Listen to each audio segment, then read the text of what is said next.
दोस्तों, इस वीक मैंने देखी मैड मैक्स फ्रेंचाइजी की नई movie Furiosa a mad max saga और यह मूवी यार मुझे काफी अच्छी लगी। तो आज की वीडियो में हम इस मूवी को और इसकी स्टोरी को डिटेल में एक्सप्लेन करने वाले हैं हिंदी में। Spoiler alert. और कमेंट में यार जरूर बताना कि वीडियो कैसी लगी और मूवी कैसी लगी। तो स्टार्ट करते हैं। मूवी शुरू होती है अपोकेलिप्टिक वर्ल्ड से, जहां दुनिया काफी हद तक तबाह हो चुकी है और चारों तरफ रेत ही रेत है। बेसिक रिसोर्सेज जैसे पानी, खाना, सब्जियां, हरियाली, पेड़ पौधे, ये सब बहुत ही कम बचे हैं। फ्यूरियोसा, उसकी माँ और बहन एक कबीले में रहते थे। वह लोग जहाँ रहते थे वहाँ पेड़ पौधा, पानी सब था। उस जगह को green place of many mother कहा जाता था और यह जगह दूसरे बाहरी लोगों से छुपी हुई थी। अगर कोई बाहर से आदमी इस जगह चला जाता तो यह लोग उसे मार देते थे ताकि यह जगह सुरक्षित रहे बाहरी लोगों से। फ्यूरियोसा और उसकी बहन खेलते खेलते सरहद पार तक आ जाते हैं। फ्यूरियोसा कुछ फ्रूट्स कलेक्ट कर रही होती है कि उसको कुछ बाइकर रेडर्स दिखते हैं जो उस जगह को खोज लेते हैं और कुछ शिकार करके खा रहे होते हैं। फ्यूरियोसा दबाव जाती है और उनकी बाइक्स के पाइप्स को एक एक करके काटने लगती है, लेकिन वह पकड़ी जाती है।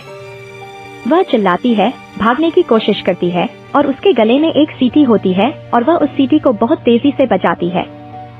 उसकी सीटी की आवाज कबीले वालों तक पहुंच जाती है और उसकी माँ उन बाइक्स का पीछा करती है। वो बाइक रेडर्स फ्यूरियोसा का हाथ बांधकर उसे बाइक पर लटका कर भागते हैं।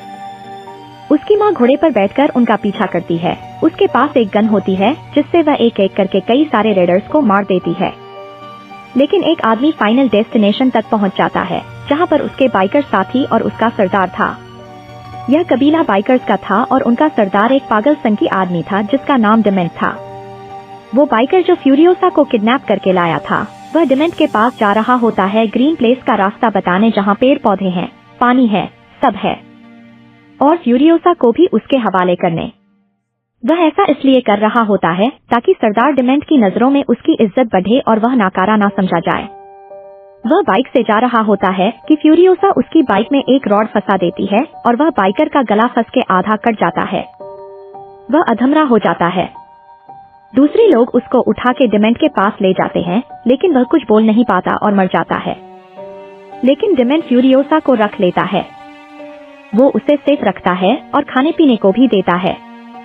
2 लोग उसकी सिक्योरिटी में भी भेजता है ताकि कबीले के जानवर जैसे लोग उसको हार्म ना कर पाएं। रात को फ्यूरियोसा एक टेंट में होती है। उसकी सिक्योरिटी में 2-3 लोग होते हैं, जिसमें से एक औरत भी होती है। बाहर रेत की बहुत तेज हवाएं चल रही होती हैं और फ्यूरियोसा की माँ इसी बीच आ जाती है। वो दोनों गार्ड्स को मार देती है, लेकिन औरत को छोड़ देती है और फ्यूरियोसा को लेकर बाइक से भाग जाती है। वह बची हुई औरत चिल्लाते हुए डिमेंट के पास जाती है और फिर डिमेंट का झुंड चेज करना स्टार्ट कर देता है। फ्यूरियोसा और उसकी माँ को थोड़ी दूर पहुँचने के बाद फ्यूरियोसा की माँ को लगता है कि हम यार बच के भाग नहीं पाएंगे, तो फ्यूरियोसा की माँ उसको बाइक देकर भागने को कहती है, क्योंकि उसे पता लग गया था कि वो फाइनली पकड़े जाएंगे। उसकी माँ उसे एक बीज भी देती है जो शायद एक पेड़ का बीज है और उसे अगर कहीं बोया जाएगा तो उस बीज से एक पेड़ निकलेगा। फ्यूरियोसा की माँ उसे ग्रीन प्लेस वापस जाने का कहती है और कहती है कि ग्रीन प्लेस की रक्षा करना।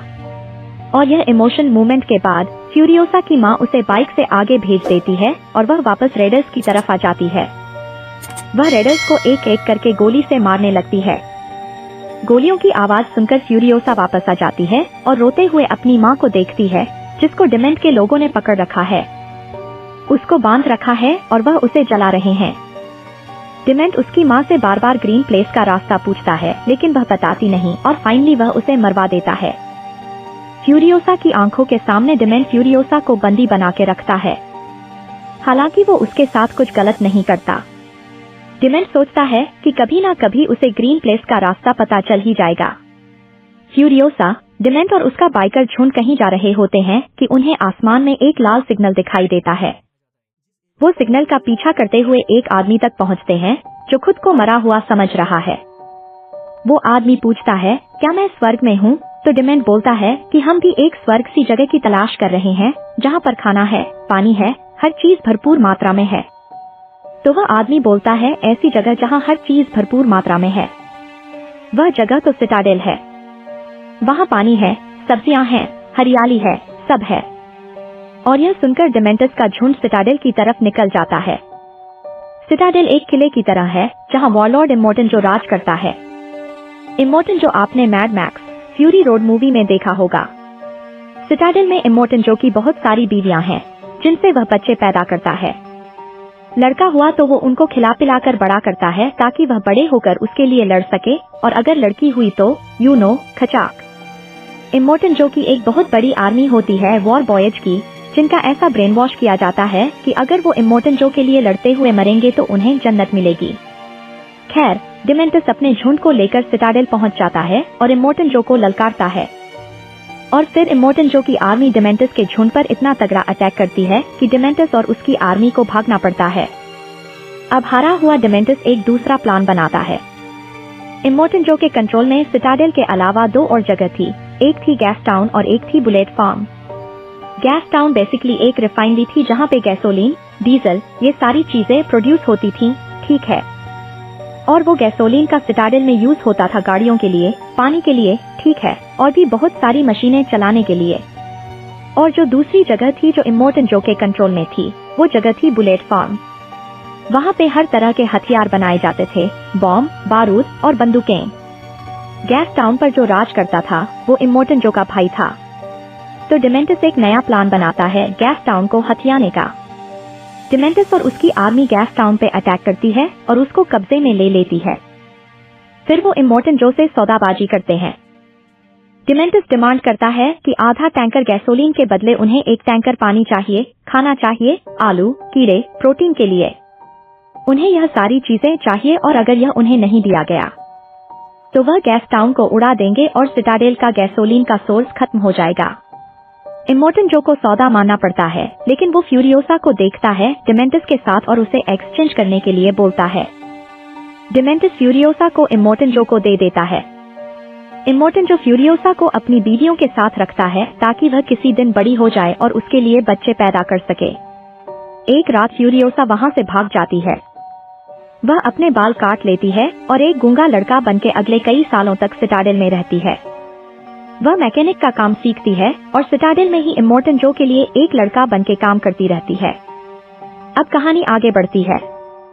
7-8 साल बाद फ्यूरियोसा थोड़ी बड़ी हो चुकी है। वो सिटाडेल में मैकेनिक का काम करती है, एक गूंगा लड़का बनके। इमोर्टन जो की सेना एक जंगी टैंकर बना रही है। उस टैंकर में बहुत सारा गैसोलीन ट्रांसपोर्ट किया जा सकता है और ट्रांसपोर्टेशन के दौरान अगर उस पर अटैक हो जाए तो बहुत ज्यादा फर्क नहीं पड़ेगा। वह टैंकर इतना ज्यादा मजबूत था। उसमें बहुत सारे इंजन थे। फ्यूरियोसा भी उन्हीं मैकेनिक्स के साथ काम करने लगती है जो मैकेनिक उस ट्रक को बना रहे होते हैं। इस ट्रक को चलाने वाला एक बहुत ही बहादुर कमांडर होता है जिसका नाम होता है जैक। वह कभी भी गैसोलीन लाने गया हो तो कभी खाली हाथ नहीं आया, चाहे कितना भी उस पर अटैक हुआ हो। तो वो कमांडर था इमोर्टन जो की सेना का। जैक का वो वॉर ट्रक रेडी हो चुका था और वो कहीं जा रहे होते हैं। जैक के साथ उसकी पूरी सेना भी होती है और फ्यूरियोसा भी होती है उसी सेना में। जैक के ट्रक और काफिले पर डिमेंटस के लोग बहुत तगड़ा हमला करते हैं।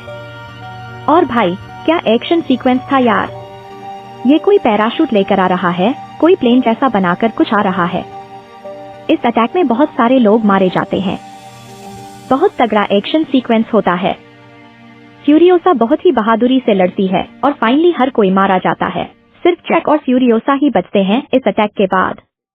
लेकिन एक प्रॉब्लम हो जाती है कि फ्यूरियोसा की जो ट्रू आइडेंटिटी है वह रिवील हो जाती है इस अटैक के दौरान। फ्यूरियोसा जैक को मारने की कोशिश करती है ताकि वह ट्रक लेकर अपना ग्रीन प्लेस भाग सके, लेकिन जैक उसको ट्रक से बाहर फेंक देता है। जैक ने लड़ाई में फ्यूरियोसा की बहादुरी तो देखी ही होती है।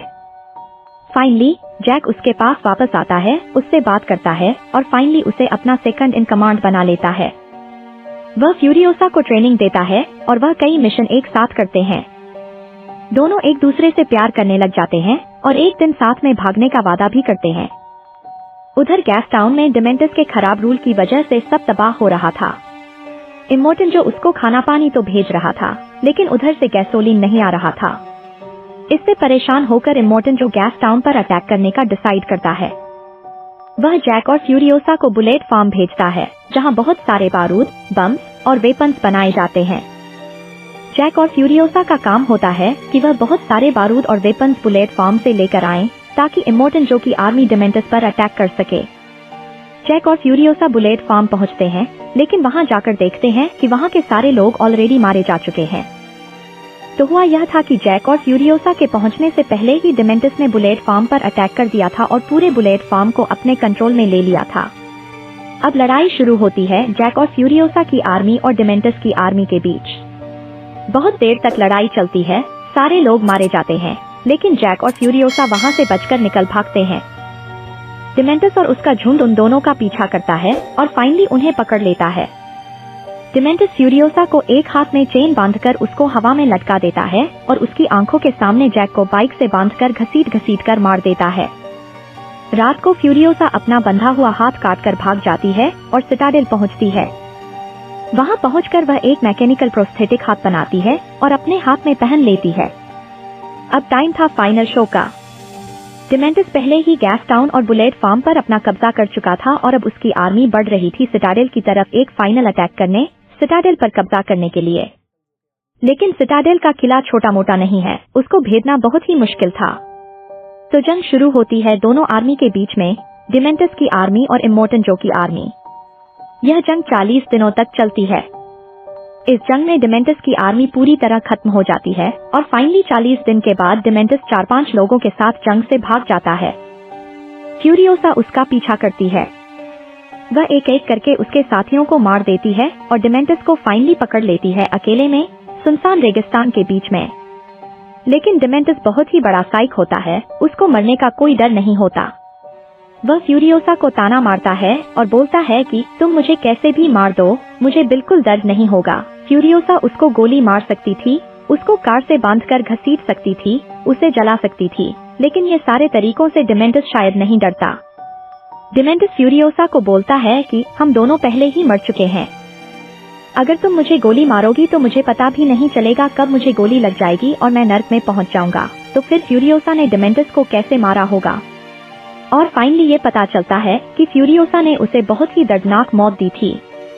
वह उसे सिटाडेल की गहराइयों में लाई जहां शायद बहुत सारे लोग नहीं जाते थे और वहां पर उसने उसकी बॉडी के अंदर वह बीज डाल दिया जो बीज उसकी माँ ने दिया था मूवी के स्टार्टिंग में। उस बीज से डिमेंटस की बॉडी से होते हुए एक पेड़ निकला और वो पेड़ डिमेंटस की इंसानी मिट्टी से निकला हुआ था। डिमेंटस जिंदा था लेकिन असहाय था। कीड़े उसे नोच नोच कर खा रहे थे और वह हिल भी नहीं सकता था क्योंकि पेड़ उसके शरीर से निकला हुआ था। फाइनली उस पेड़ में से एक फल निकलता है और फ्यूरियोसा उस फल को तोड़ती है और बाकी जो बीवियां होती हैं इमोर्टन जो की, उनको भी यह फल खिलाती है। तो फाइनली फ्यूरियोसा का वेंजेंस खत्म होता है और वह अपने अगले मिशन पर निकल पड़ती है। तो यह कहानी थी यार फ्यूरियोसा मूवी की। आपको कैसी लगी स्टोरी? यार कमेंट में जरूर बताओ और कमेंट में यह भी बताओ कि अगली वीडियो में किस मूवी या किस बुक का एक्सप्लेनेशन आप देखना चाहते हो। तब तक अगर आपको यह वीडियो पसंद आती है तो वीडियो को लाइक और शेयर करें और चैनल पे नए हैं तो हमें सब्सक्राइब भी कीजिएगा क्योंकि हम अपने चैनल पे ऐसे वीडियोस लाते रहते हैं।